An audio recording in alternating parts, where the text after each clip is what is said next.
What's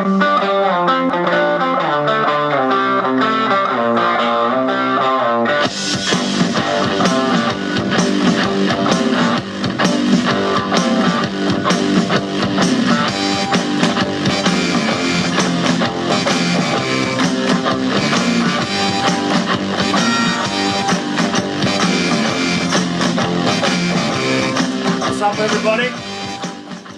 Welcome to the Jay Talking Podcast. I'm Rob Scott. I'm Tim Brennan. And we got our dog here. Doggy Doo, James Brown. All right, so today we're going to do what we did last week. We're going to highlight 5 Jay's topics. We're going to have a nice interview coming up. So the topics we're going to highlight today: Mark Shapiro, his overall record; Devon Travis. We're going to talk Ryan Goins in the second base situation with Darwin Barney, Troy Tulowitski, J. Happ, Drew Storen, on and on and on. It'll be a fun show, and we're also going to go down on the farm with Conner Greene. We're also going to touch up a little bit on the PED use and the new recent speculation that there's going to be some more names dropping here. We've done a lot of research and some big names on this list, guys, so stay tuned. You know what? It makes me wonder how deep this issue is. Like, did they actually deal with it? I don't think it's been dealt with on a very professional basis. It seems that they're catching people that that should have been caught a long time ago. Yeah. Some of these names, guys, you're going to see here are, again, this is just complete speculation that's on the internet, but these are pretty popular guys, and it's going to really change the tide in the MLB. So. And we're not above spreading gossip. No, not at all. We don't care who gets destroyed in the wake of this podcast. Not even a little bit. Who's watching anyway? All right. Let's jump right in with Mark Shapiro. You're a phony! Hey, this guy's a great big phony! Hey, you're a great big phony, you know that? That's right, you're a big fat phony! Has he been a phony? For 48 years this man has been alive, and for 24 of them he was the president and CEO of the Cleveland Indians. Now, what I want to explore is Mark Shapiro, his record. You know, I've talked to a lot of people, the talking heads I like to call them, the guys at the top that know their stuff, and they defend this guy to the hill. And, you know, I honestly, when I had these conversations, I didn't do enough digging to actually find out whether they're full of shit or not.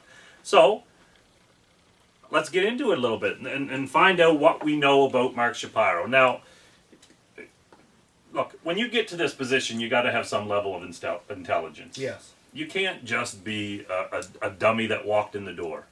So, the guy obviously has some smarts. He's a young guy. He seems like the interviews I've heard, he's a real corporate sort of he seems like the corporate line. guy. He seems like, again, we touched on this last week, he seems like the kind of guy that he's an executive for the owner, not an executive for the fans. Yeah, and he's going to do the bidding of... Exactly, and he's going to do the bidding of... He's going to chop the heads off of this of teams, and he's done it in the past, and he's about to do it again. For us to even be remotely surprised about what's coming down the pipe here with Jose Bautista and Edwin Encarnacion is going to be kind of us being very naive. Again, this is somebody that's going to cut this payroll because the Rogers family wants it to be cut. I don't believe that they're in a position right now to be able to spend as much money in the air and trying to contend as much as they are now. So. Seems like salary has dropped, or at least the feeling is salary has dropped.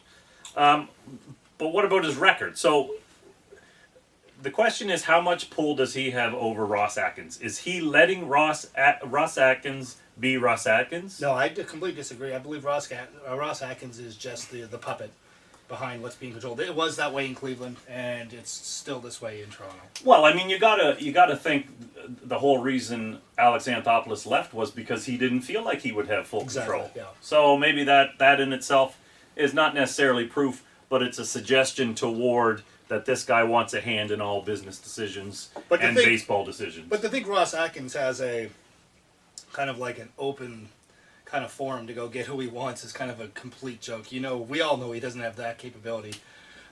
Because of Shapiro, or because of Shapiro. Yeah. And definitely, and again, I'm going to hit on it again. I believe that this guy's in a frame to cut the salary of this team to get it back to where they, where they're under $100 million team. Which they were in the past. So. Well, the word is he likes to go after. He likes the prospects. He likes to go after.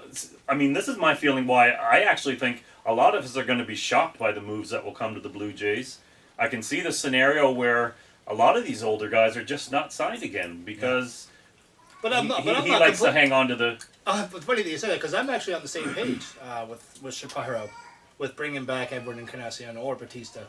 You know, we're talking again Bautista with a 5-year, 35-year-old player getting a 5-year deal at $30 million a season. Yeah. So, and again, nobody can tell us that he's not declining. So you think he will or he is bringing back both? No, he's not bringing back either. I don't think. Yeah. So that's interesting because just not that long ago you thought for sure. Well, Edwin I would thought come they'd go back. after one or the other, but Edwin's probably the more affordable one. I of can the see two. them both walking though. Okay. Okay, so here's his accomplishments. As a GM, I'm going to focus on first because as the president. So in Cleveland when he was a president, what his job was looking after baseball operations. He did a lot of work with the renovations on Progressive Field, which he established tickets pricing. He moved a lot of the seats and made it a more family friendly environment. How about player development and stuff like that?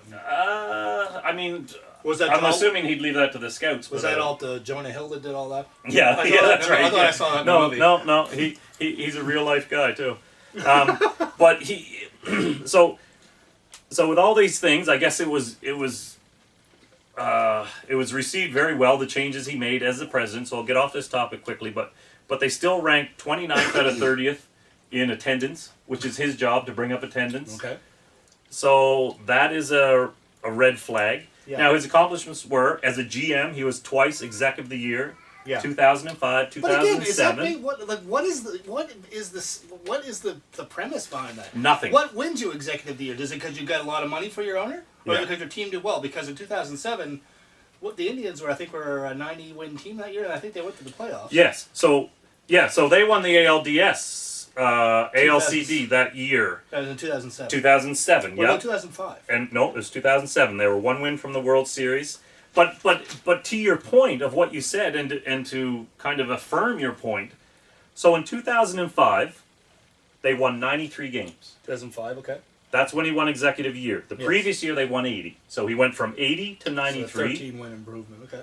Won Executive of the Year. The next year, same team, they fell to 78 wins, so under 500. In the 2007 year? 2006. Okay, sorry. Yeah, So in okay. between, they won 78 games and then jumped back to 96. So you're right. Like, why does he win 2 Executive of the Year awards Yeah. when he had a shitty season in between? Yeah, really. It was all his making. It's just a matter because his team decided to play better or they were getting laid more or whatever. Like whatever their performance reasons were. That's right. He was, and there is no real rhyme or reason because look at even Alex Anthopoulos. That team was 50 and 51 after 101 games. Yep. He put he rolled the dice on the farm, put it all into the team. They played great, so he was rewarded with Executive of the Month for 2 good months. Executive of the Year, yeah. Executive of the Year for 2 good months. Yeah, that's so true. what's it based on? I don't Yeah. know. Anyway, Mark. So he did the renovations as president. Blah blah blah. People liked it. It didn't improve attendance at all. Now Cleveland is said to have an indifferent fan base. I don't know. It's just shit I copied from the internet. But Never even been there. yeah, I but flew over it once. okay, so let's look at him as the GM. So he has got his 2 Executive of the Years. That's impressive. Yeah. But his record from 2001, 2010, when he was a GM, is 795 and 825, a 491 winning percentage. Okay. As GM. That's under 500. Yep. Well under 500. So then he left the GM role. Chris Antononi, how do you say his fucking name? Antononi or something. Antonetti. Antonelli. He came in as the GM Under Shapiro. under Shapiro, and for the next 5 years, the team went 406 and 403. So basically a 500 So they winning got the percentage. 500%, yeah. So this guy has been in charge of baseball decisions for 15, 16 years, and they're under 500. Yeah. Okay. He didn't improve attendance as a I president. didn't know these numbers. This is pretty crazy. Well, you know what? Because listen to this quote that I read, and it as I was doing this, it made me think, oh, okay, maybe this guy's Is he good. a well-respected guy amongst GMs and presidents? Is there a reason why they're? I mean, because this was highly touted. I mean, the guy wins two-time Executive of the Year award. Yeah. I mean that's like, of course, he won 2 Oscars or 2 Grammys or whatever. Yeah. So it makes you a That pretty gives you popular person. something, yeah. But is this the right person for the job? Would you think, for what we have in Toronto and what we're trying to achieve? I was excited when I heard that he was signing, even though I didn't know much about Yeah. him. But I thought he was just a president, and I thought AA was still staying. And yeah, we were at a point also when AA left, we were kind of in agreement. I mean, yes, it was a big loss for us, but also at the same time, we were quite pissed off at the fact that AA really fucked us over in the end here. Yeah. He completely Yeah. ransacked our minor league system. Yeah. And then basically took off. it took off to LA. So Because he knew what was coming. yeah, he definitely knew it was coming. He had nothing to work with in the future. So I mean, I think this was kind of a methodical plan that he had all along. And it worked brilliantly for And him. it worked brilliantly. It gave him an Won the executive of the exec- year yeah. award. So Job with now LA. he's in LA. Yeah. So well, I just want to read this quote though before we move on to our next topic, because as I started this research, this is what I heard about him, and it made me actually kind of like him. Think, oh, maybe this is going to be okay. So on the baseball side, this article from Paul Hines of August 2015, it mentioned that he goes out of his way to allow his GM to make his own decisions. Jesus. And I would have no experience with that whatsoever. But when Chris Antonetti traded the number 1 pick, their number 1 picks, Alex White and Drew Pomeranz, to the Rockies for Ubaldo Jimenez in 2011, he did not like the move, speaking of Shapiro, but he allowed it. So I thought, okay, maybe this guy maybe he is a guy who puts people in place and lets them do their job. and lets them give enough to hang But themselves. when we got to his actual record, though, his actual record is very weak. So who cares whether he lets people do his own job? And it sounds like the numbers do speak for themselves. So. All right, fuck him. Let's move on. Sure. What do you want to talk about now? I want to talk about Devon Travis. Sure. And the second base position in general, but Devon Travis overall. Now, as I was saying to you earlier, one thing that I've learned about doing more of this research is that I've become higher on certain players and lower on others. I'm in love with Devon Travis. I think he's definitely the right fit for us at second base. Well, you know what? And I'm a stats guy, If you show me a history of stats, I believe in that history, and I believe in the law of averages. And I was surprised to find out actually how good Devon Travis was in the minor leagues. He's a good hitter. He's a very good hitter. Yeah. And I'll tell you, he's a far better offensive upgrade to Ryan Goins, and he's a far less, well, I shouldn't say far less, he's decently defensively. But he's no Ryan We're going to Goins. lose it. Yeah, we're going to lose there. But at the same time, we're going to touch on this and where my feelings are with Ryan Goins anyway. So... So Devon Travis, 25 years old. So let's just quickly hit on his injury history. He was on the DL twice last year, hurt his shoulder, couldn't even lift a glass, couldn't move his shoulder at all, had screws inserted to stabilize the bones, whatever. He had surgery in November. So all of that, and it's been a long time getting him back. He's now last Friday, he had his first appearances taking live hitting. Yeah, live hitting. He's actually alive in practice now, which is a good sign. So. Yeah, and he described it as pain-free. It was like opening day. He said he was like a kid. It went really great. He felt really strong. The next step is playing defense and doing some hitting again. I heard he's going more to be doing quite an extended spring training though down in New Hampshire and in Buffalo. So well, and I don't know what I don't know if that's the plan. I'm just saying that's what. Yeah, and I don't know what the actual date is because the last I heard is that there remains no timetable on his return. Yeah, because he needs 30 games under his belt before he can do anything. So, but the good news is he's pain-free and he's hitting the ball and he's fielding some grounders and doing some conditioning. So. We're going to get a better bat back. So I thought, okay, well, what kind of bat are we getting back? Because what he did last year was very impressive. 8 home runs, 35 RBIs. In a very limited time, too. And he was a 304. he was a leadoff presence for us, let's believe it or not. He was a guy that you could put in the leadoff spot. Yeah, and he had decent speed in the minors. Yeah. Posted an 859 OPS.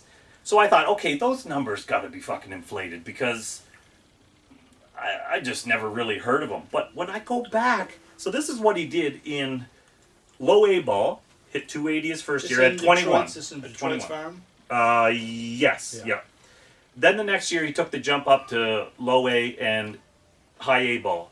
Hit 16 home runs, 76 RBIs, 351 batting average, 936 OPS. Nice. Wow. In 576 at bats. That's what we need. Then he jumped to double A and hit 10 home runs, 52 RBIs, 298 average, 817 OPS, and 396 at bats. Those are fantastic. Those are numbers. fantastic numbers. And he's still just 25 years old. Yeah. And then he came up and did it in Toronto. So he's showing a history of being able to and hit. I'm telling you, that's why I've been in love with this guy ever Yeah. since he showed up in a Blue Jay uniform. So I'm definitely more convinced now, and I'm more excited. I mean, I'm giving up Anthony Goes for him was obviously one of the better deals we've seen. Oh him my make. God! And those guys have been flipped like whores for everything. God, Michael Taylor turned into there was Brett Wallace. Yeah, Brett Wallace was involved. Michael Taylor was involved. Michael there was, Taylor, Dominic Brown. There was that other kid. Oh Jesus, what the fuck's his name? God, the big one. Hitter or pitcher? That was a hitter. I can't remember the top of my head. Yeah, and then Devon Travis, but all those guys. Travis Darno was involved in Yep, there too. yep.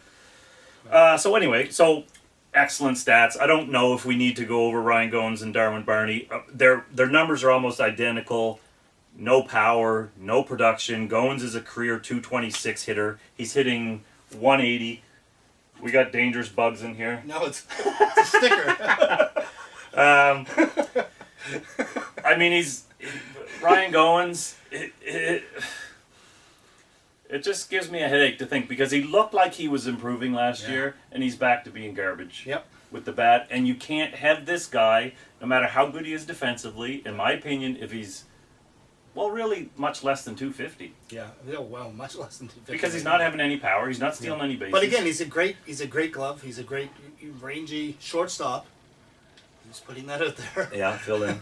And Darwin Barney, they're almost identical. Well, Darwin Barney's your backup infielder. I mean, that's what he's reserved to be. Yeah. Right now he's the better offensive option. Yeah. To Ryan Goins right now. Well, and he hits 20 points career higher. And he's probably as good a defensive player. Also, remember Darwin Barney's a 2-time Gold Glove winner, guys. So yeah, we're not losing anything there. No, he's not a switch hitter though, is he? No, he's a right-handed at bat. Isn't he?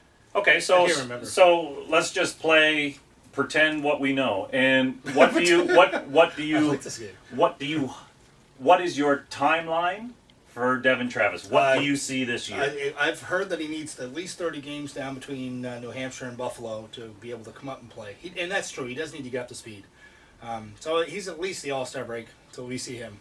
And what do you expect in production? I expect a 300 hitter. I expect 15 home runs. I expect a guy that's going to get on base. And I believe it's the problem that we've been looking to solve in the leadoff spot. I mean, don't get me wrong. I do like Michael Saunders, guys. I think he's a great player and he's putting up great numbers. But I don't think he's a leadoff hitter. He's a fucking horrible base runner. Yeah. If you haven't been watching any of the baseball games lately at all, this guy is a train wreck on the base pass. He did 2 major flubs in the last week alone, where he should have been scored on one and should have advanced on the other, just because he didn't tag up in time. Just stuff that you can't have a guy doing at a major league level in the leadoff spot. So that's a big red flag that we have in our leadoff position. And again, I think Devon Travis is that solution for us in the leadoff spot, and I'm hoping I'm kind of right on that when he comes back to play. Well, and just to quickly throw in on Saunders, I'm not much on Saunders. It's a hot start, and I don't think it'll be much because he's a career 230 hitter, on base percentage of 300. It's just not. He's going to come back to earth, like I say. The law of averages say that he's going to fall to earth. He's going to become who he is. I mean, but there are guys that have these freak years, but then they're banned, and then they're said it was all the PED use. And I think he's still only 28, so I mean maybe there's still some upside to him. I don't know. Let's move on. All right, Devon, come back. Troy Tulowitski.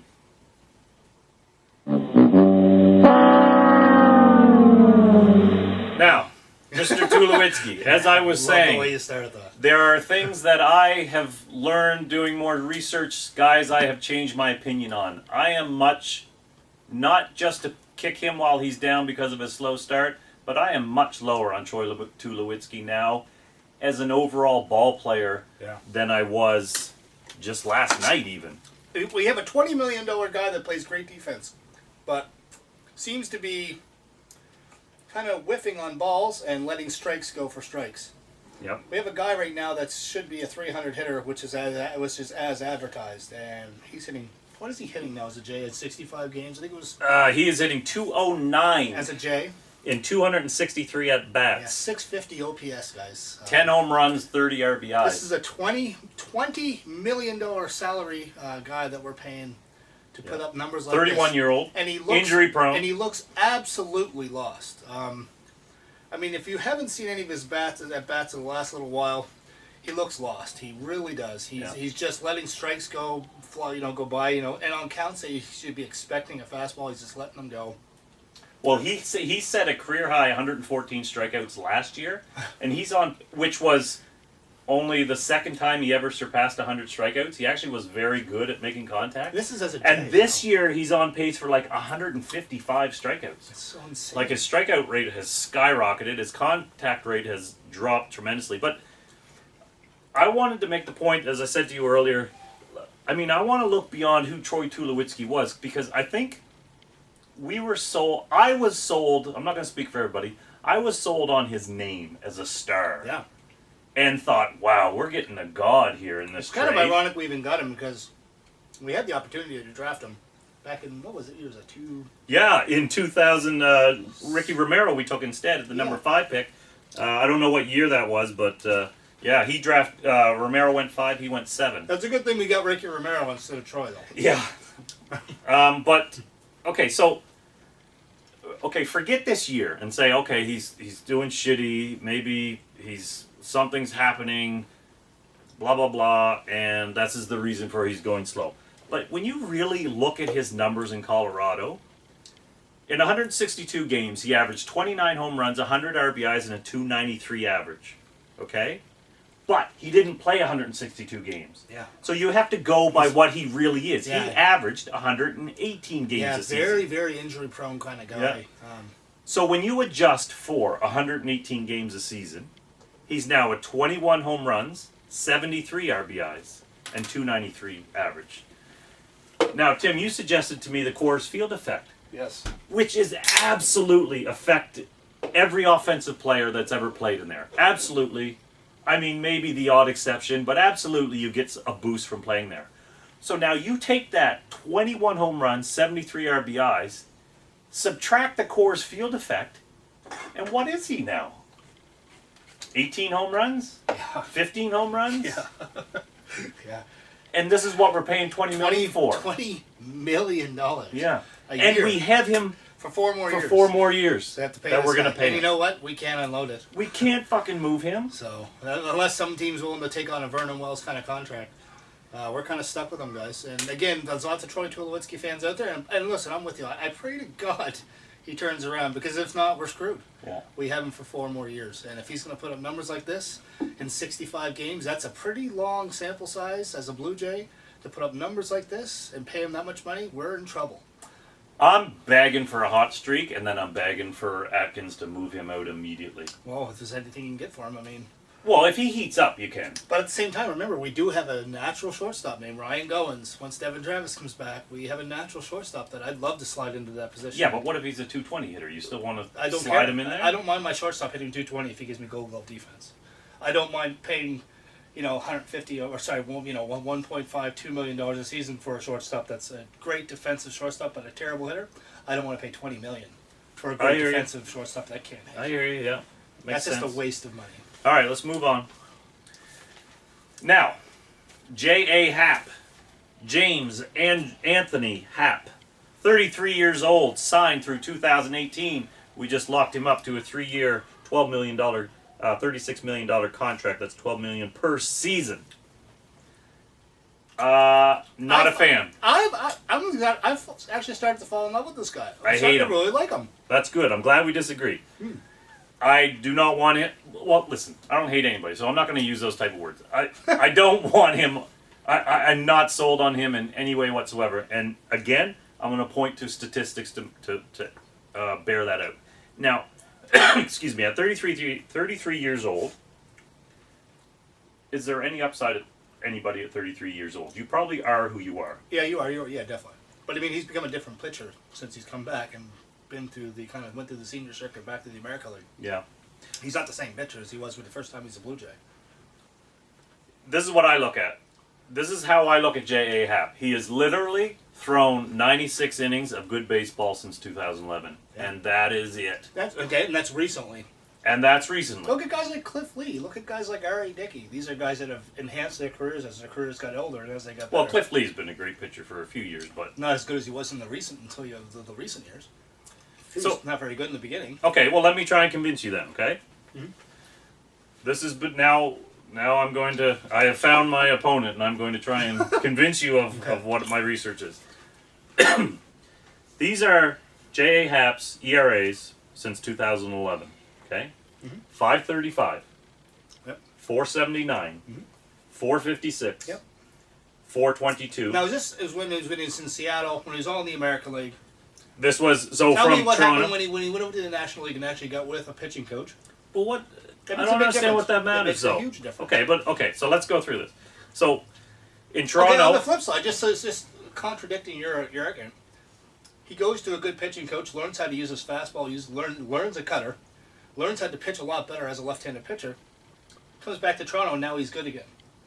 So doesn't that kind of negate the fact, or kind of negate the facts that he was terrible in his first stint in Toronto, he's terrible in Seattle, went to Pittsburgh, became a superstar, came to Toronto, and now he's good? Doesn't no. that kind of, well, it doesn't for me because the way I look at so stats. what if he puts up, at the end of this year, a 3.14 ERA with 16 wins and like a 1.24 whip? Right, so that would Would be... you still think those are good numbers? That would be more convincing. I still don't want him for 12 mils at 3 years. Well, I mean, that's what we had. That's what we had to sign him. I mean, let's put it face it. He had a 1.92 ERA in Pittsburgh. Yeah, but, okay, so let's look at that, though. So, with Toronto, 2012 to 2014, his first stint, he was 19 and 20 with a 4.39 ERA, 1.37 whip. Yeah. Okay? Then he went to Seattle.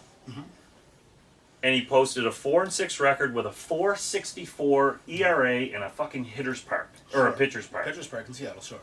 Right? Yep, but still. A 141 whip. Still old J.A. Happ. 141 whip. We're talking old J.A. Yeah, Happ. no, I understand the point you're trying to make. Then he went to Pittsburgh and became incredible. Yes. 7-2, 185 ERA, 103 whip. And he learned a new pitch, and he actually got with an actual pitching coach that is notorious for turning left-handed pitchers into very good pitchers. And since he's been with Toronto, he's 3-0 with a 2.76 ERA. Yes. So 10-2 in 16 starts.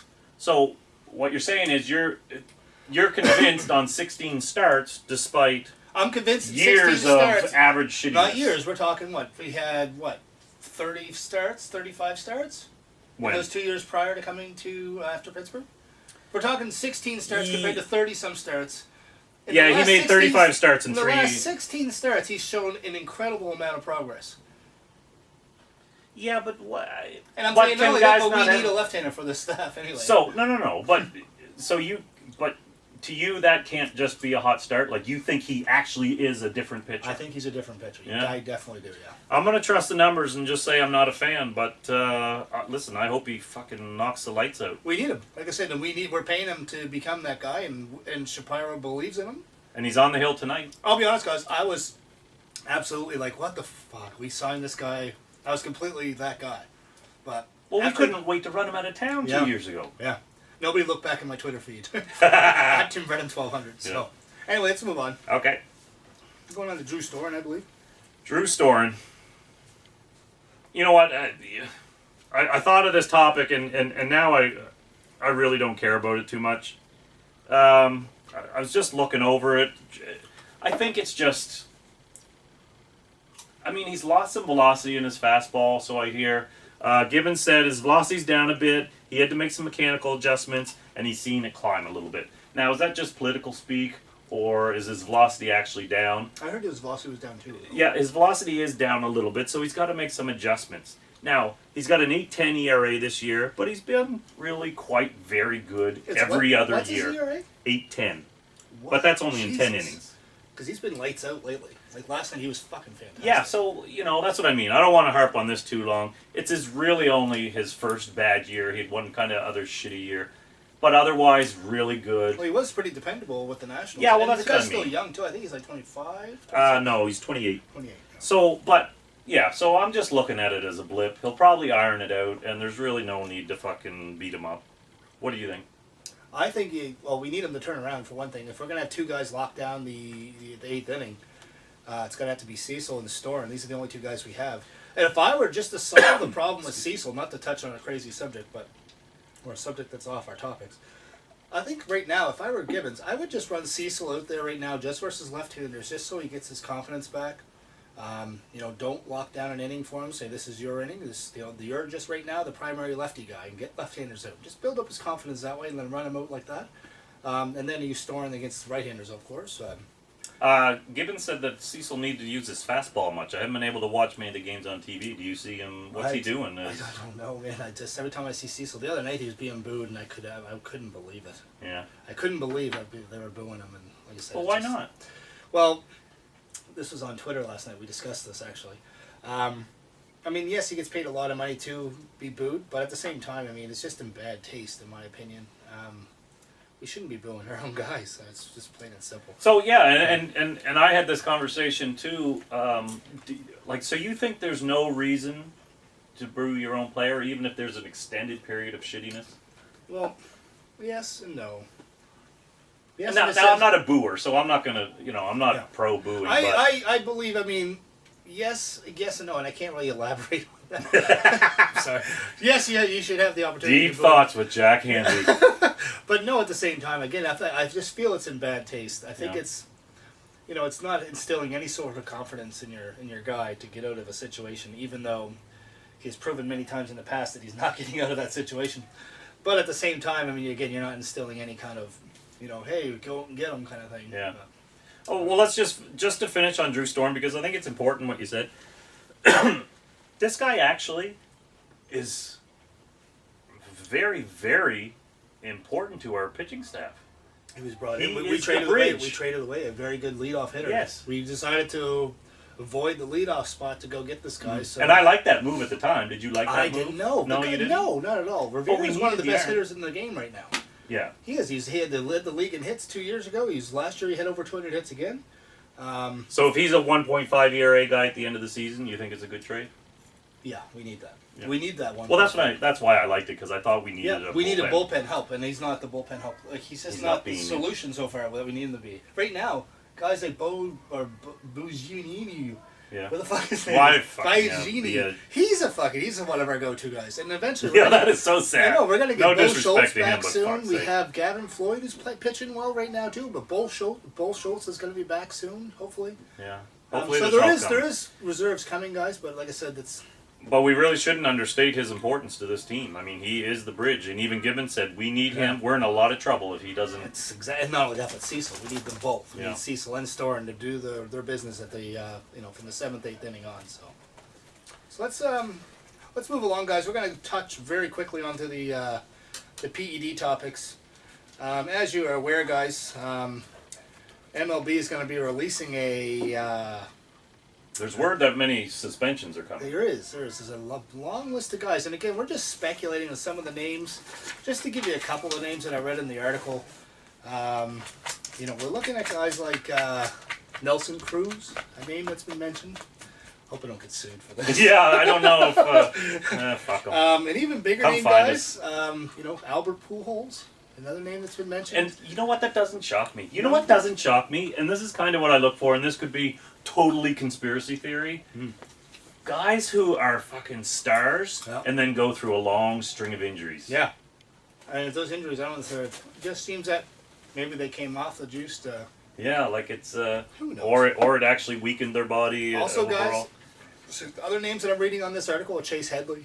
Not a superstar. Excuse me, not a superstar by any stretch of the imagination. But, David Peralta's another name that's on there. And another one, guys. This is gonna probably cause a shitstorm. David Ortiz. He's been widely speculated over many years and seems to be getting away with it, but he's been linked for a while. some guys are caught now, guys, and we have a couple. We have a few issues that are going to be coming up in the next few days. When this list drops, and you see some of these names on it, you come back and talk to us, because we're the ones that told you first. So. And listen, if David Ortiz did it, I hope he gets fucking caught. Yeah. Not because I hate the Red Sox, but he is a walking legend in Boston. Yeah. And he should be Roger Clement if he's fucking... Yeah. If he's actually done it. Now, if he didn't, fucking God bless him. But, and that's including already Dee Gordon, Yeah. Chris Colabello. Yeah. The other fucking guy who got caught. And there's nothing worse than denying it. Just don't be a piece of shit and deny it, okay? Oh, Just and they come out with the same statements. Yeah, like, oh, it's in my water bottle, I didn't know, and the company fed me lettuce with it on it, and fucking, go fuck yourself. I mean, let's be very, very fucking honest. You cheated, you got caught. Suck it up. Do your time. Do your back time to and baseball. get out. Yeah. You know, unfortunately, some guys may lose their job, by a.k.a. Chris Colabello, which I don't believe he'll be back as a J. But aside from that, I mean... Well, this is what I'm wondering. This is the thought that I had when, first of all, the first 3 suspensions happened in a very short period of time, and then there was word of one more, which then turned into word of actually it's going to be a few. Yeah. And I thought, is this problem actually cleaned up? Because most of the trouble, McGuire, Pomero, Clemens, that came from other people saying things, not them actually getting Their tested trainers. positive. Yeah. Trainers are actually Barry physically Bonds. ingested them with it. So Injected is what I'm trying to the say. MLB has really done very little to catch a lot of guys. You hear the minor leaguers that get caught. Well, this that one fucking came out know because names. of Al Jazeera. So, Al Jazeera's the one who broke this story, and then it was like, well, fuck, we don't. but these are actual. Al Jazeera broke the story, but these tests were actually done by MLB. Yeah. So MLB actually caught these guys. Yeah. So what it made me wonder But was, MLB's known, like these results are known. They've been known for a while. Yeah. The guys that are caught right now know they've been caught. They're still playing, just when it gets released. oh, that must be fucking hard. Colabello, man. look at the great his example. shitty start. Well, he's a shitty fucking player Yeah. anyway. But Well, sorry, I shouldn't say it because I offend a few people, but... only Italians. but this is what I. But so my whole thought though is, we thought it was being cleaned up. We, the public, we, the sports fan, because we didn't hear much. There was a break between. It seemed like numbers were actually falling. Yeah. But now with these rash of suspensions More coming, and more. It makes you maybe wonder, it's not clean at all. or maybe there's kind of a problem with the testing. Yeah. You know, let's say maybe these guys are taking, like I take many different supplements, protein drinks, BCAAs, creatine, amino acids, stuff like that. Like, what if some of these things are throwing positive tests into their training? Like, it just seems like, maybe there's something flawed, or maybe there's something that, that the supplement company, like Muscle Tech's, the people that I use, maybe there's something that Muscle Tech's using in their protein shakes or in their BCAAs. No, I see that. But don't you think, I do buy into the idea that you understand what this label carries. Yeah. So you shouldn't be fucking around with shit you don't know. But it's not. Maybe it's the teams. Maybe it's a problem that the team is buying from something that's buying from a supplement company. No, I don't believe that's possible because as we talked they about, would all test positive if that's the case. well, based on I think we talked about it in a last podcast.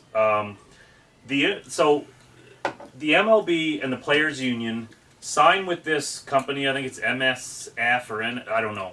That's the supplement company that runs. Yes. Okay. So their stuff is approved across the board. And it is basically ironclad that their supplements, protein bars, drinks, everything they provide Will test positive. will not negative. will not negative, yeah. trigger. Oops, sorry, I spit on you. Will not trigger a positive test. Yep. So they have, as I'm assuming, I don't know what the list is. I'm assuming they have all of the supplements they want through the team. Yep. So if you're taking shit outside of that, then you're just playing with fire anyway, and you're a fucking dummy. So basically, guys, what's going to boil down to is the next few days a name of there's going to be a few names dropped that are going to be I think are going to be some big names. And I hope there is. It makes it like soap opera. I hope so. It's like a hurricane. I love that shit. I want to see a lot of trouble. If that's the case.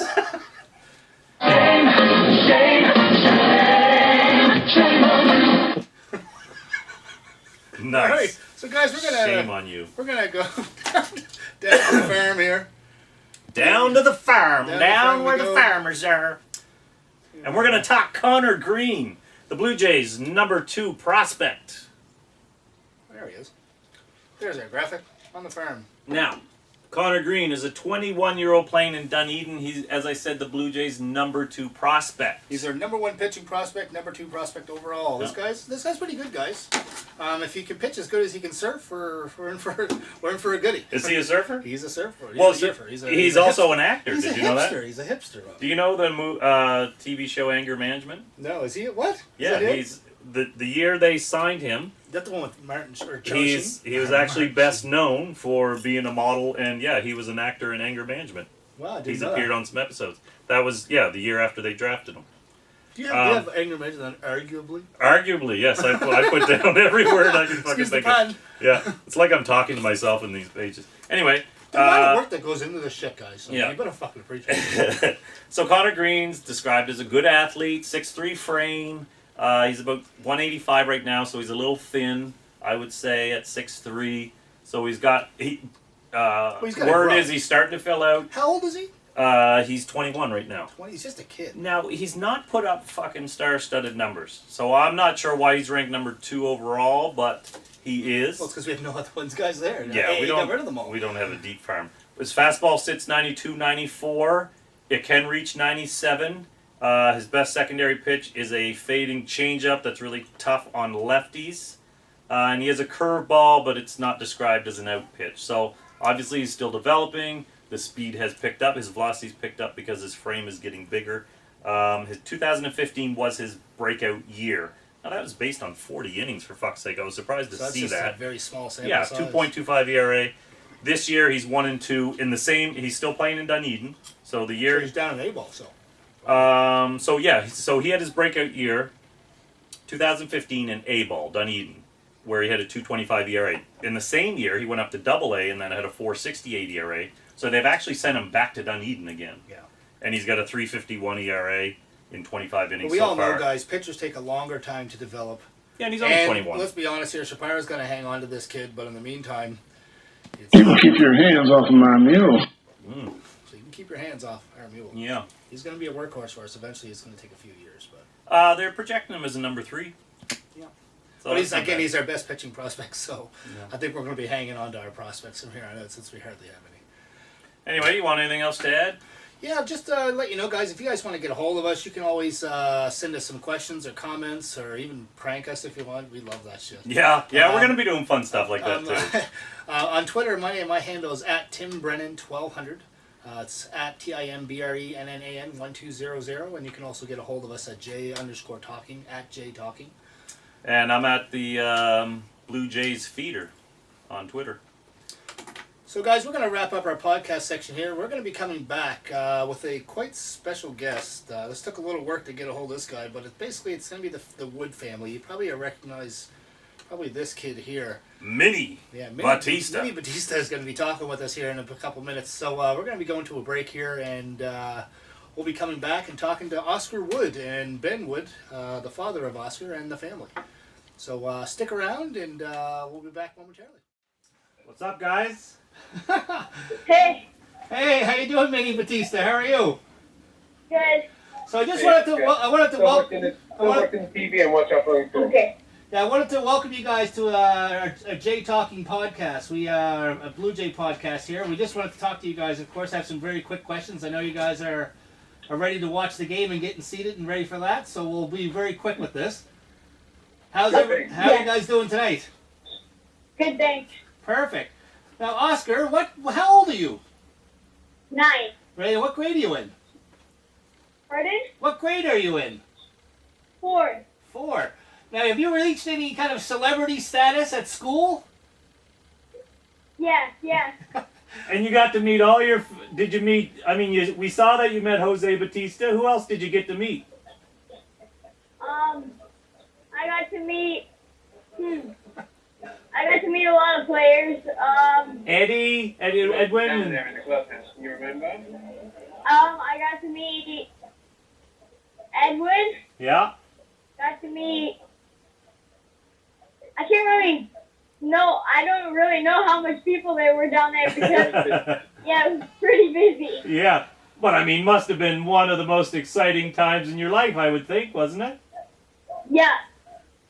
Now, He was actually the quietest he's ever been in his life as well. Are you serious? Yeah. He's usually non-stop and he just sat there silently giggling every now and again, right, buddy? speechless. Yeah. I was speechless. I know I would be too. Now you can tell. I don't know if you can see me or not, Oscar, but I'm working on my Bautista beard also. Not as good as yours.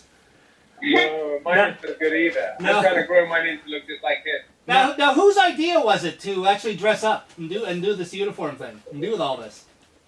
it was actually my sister. My dad was growing a beard, and my sister said, "You look a bit like Jose Bautista. You should paint a beard on Oscar." And I'm like, "Okay then." And that was for that game. That was the first time you ever did it. Not the No, ALDS game. not the ALDS game. 4 years ago. 4 years ago we started. Oh, you've been Wow. doing this for quite some time. Oh, we didn't know that. Yes. So, Dad, did you control the camera when this all happened? I was the cameraman that fateful night. Because Yeah, sure. I mean, it was amazing the way that you captured him doing the swing. I imagine there was many practice swings, but it was amazing. It was amazing the way you then cut to the ball and then cut back to him. It almost felt like he actually hit it. It did.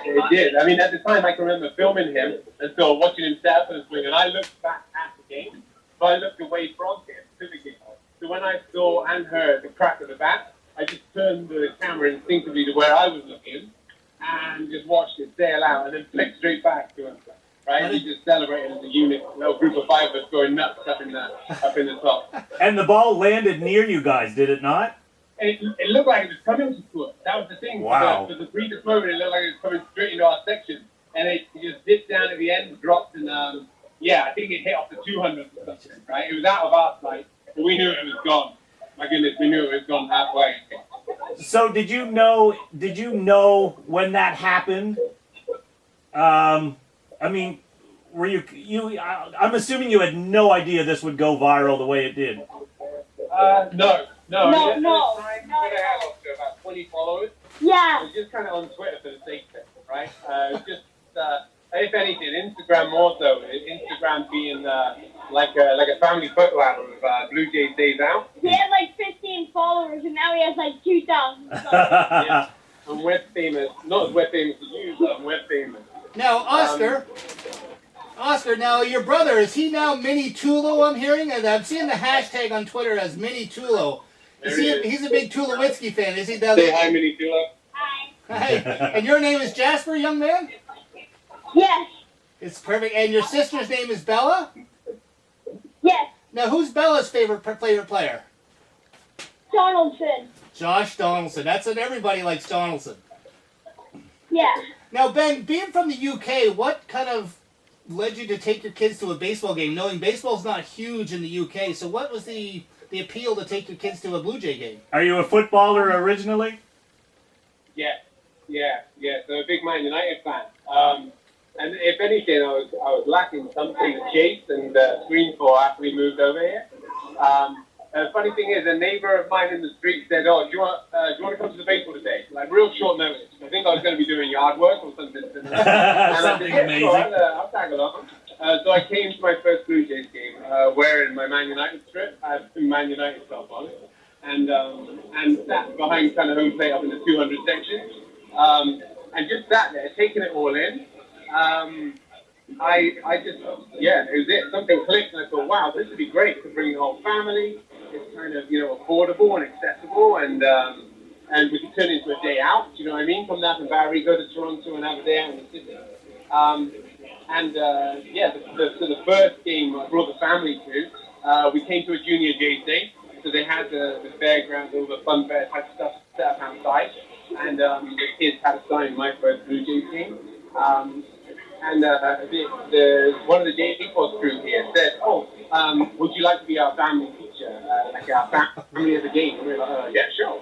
So the first game we came to as a family, we're up on the big video screen. The Wood family from London, England. Yes. And had such a great day out. That just meant it. We tried to fit as many games as possible. Right on.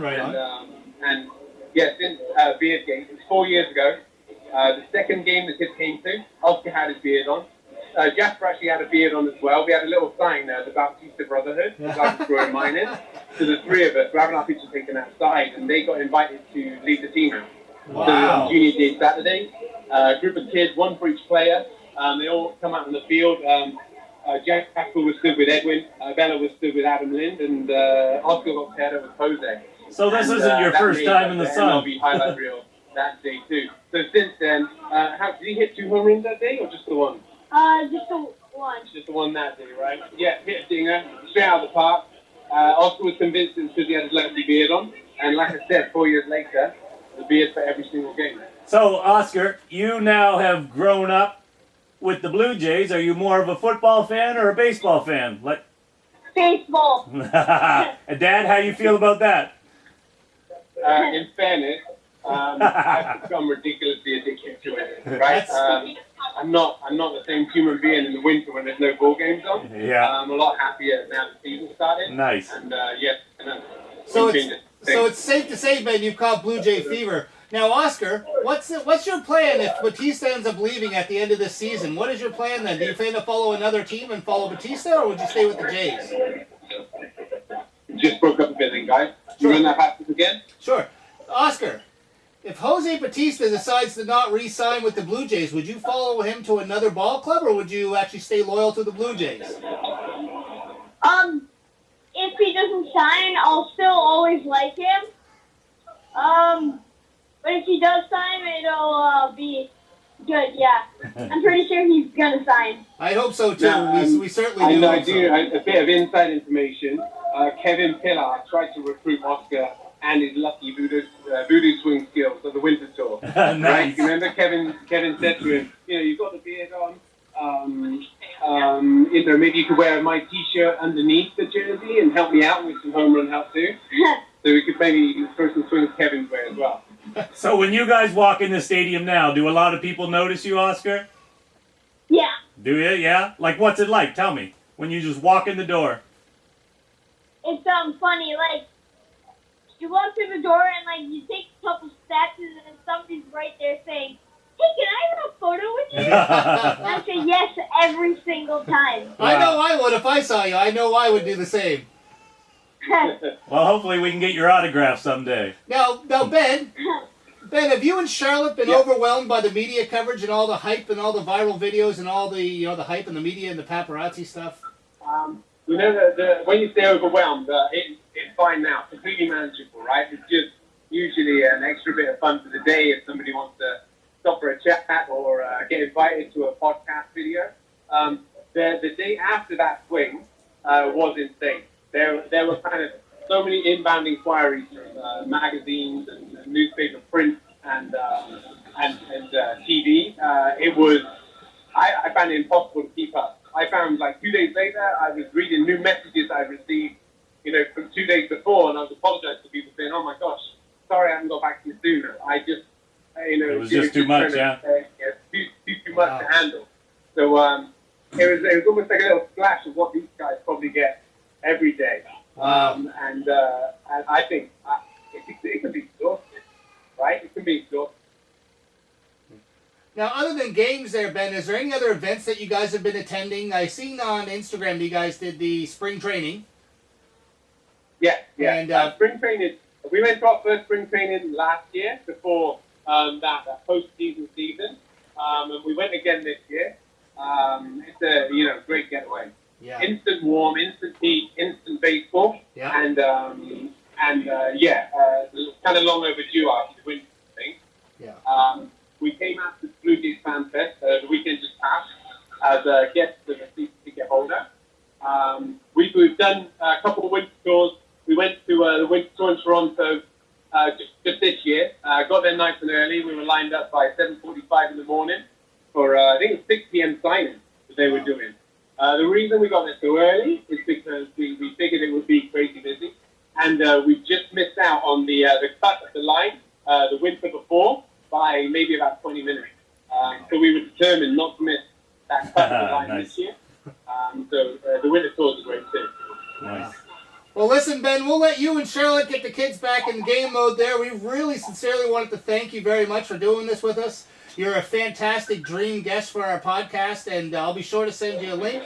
Otherwise than that, people, if they wanted to get a hold of you, they can get a hold of you at Ben2NS on Twitter. Also, the hashtag of Mini Bautista and hashtag Mini Tulo. That's right, yeah. That's it. Thank you very much, Oscar. Thank you, Ben, and thank you to the rest of your family. Yes, thank you very much, guys. Hey. We sincerely appreciate it. Yeah. Best of luck. Take care. Thank Go you. Blue Jays! Go Jays. Go, Jays, Go, go. Jays,